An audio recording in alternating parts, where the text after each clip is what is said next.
സന്ദർഭം നന്നായിട്ട് അറിയാം. അവനിപ്പോ ചാകും, അവനിപ്പോ മരിക്കുമെന്നൊക്കെ പറയാം.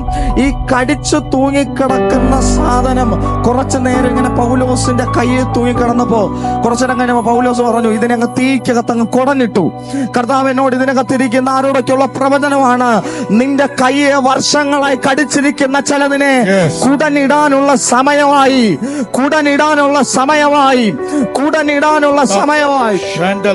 ഈ വാക്ക് കർത്താവ് വീണ്ടും കേൾപ്പിച്ചപ്പോ കർത്താവ് എന്നോട് അടുത്തൊരു വേർഡ് ഇങ്ങനെ പറഞ്ഞു, അണലി കടിച്ചത് ചെറുതല്ല, കടിച്ചത് നല്ല ഉഗ്ര വിഷമുള്ള ഇനമാണ്.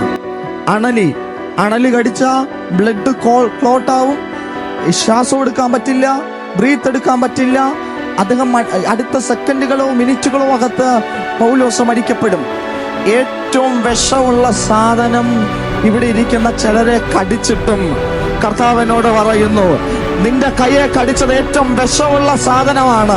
വിഷമുള്ള അപവാദം നിന്നെ കടിച്ചിട്ടും, വിഷമുള്ള സാഹചര്യം നിന്നെ കടിച്ചിട്ടും നീ ചാകാതിരിക്കുന്നതിന്റെ കാരണം ബൈറ്റിങ്ങിന്റെ സീസൺ കഴിഞ്ഞാൽ അതേ പട്ടണത്തിൽ ദൈവം നിനക്കൊരു ഗിഫ്റ്റിങ്ങിന്റെ സീസൺ ഒരുക്കി വെച്ചിട്ടുണ്ട്.